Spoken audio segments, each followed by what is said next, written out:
we're not taking advantage of an adaptive theory of business and being able to change much more frequently, that being the norm, being perfectly reasonable to spend $1 million to figure out you can't do something, being able to do those things. A great example, I worked with some folks at Jaguar Land Rover, and they were telling a story about a business function change. This is a predictive to adaptive business change, a fundamental one. So they changed one of their theories of business, and that was that everything had to be approved by senior leadership. The more money you wanted to spend, the higher up the organization you had to go to spend it. And there was some guy on a production line who was running the production line, and there was a machine that was aging out and it was starting to make mistakes. And this is a $10 million machine, needed to be replaced. He followed the procedures and wrote the business case. And the business case, through effort, he managed to get the business case flowing up the organization.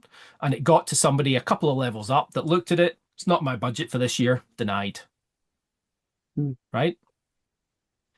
Recalls cost Jaguar Land Rover nearly $1 billion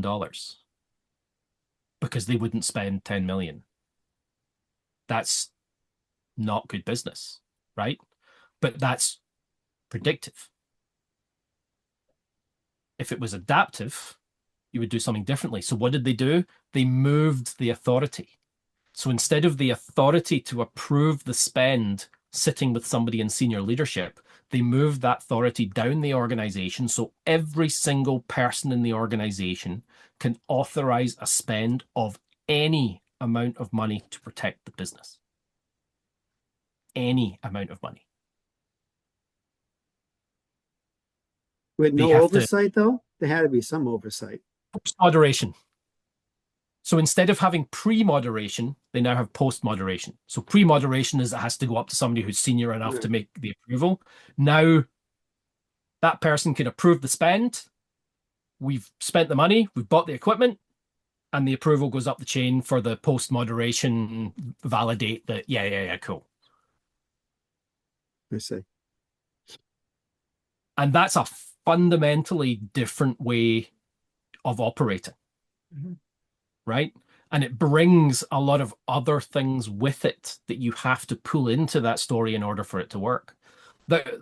There's quite, I don't know, I think I'm probably using the term wrong, but I think it's black swan, right? That's a black swan event within that organization.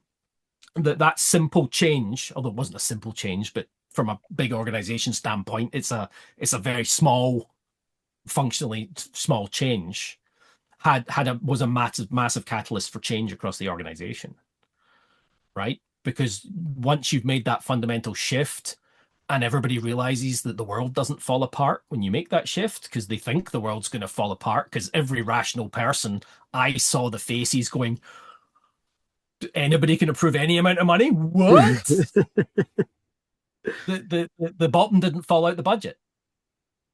Right? The naysayers would say the bottom would fall out the budget. Everybody would just spend everything and there'd be nothing left. But that's not true, because people are generally reasonable. People are generally trying to do the right thing.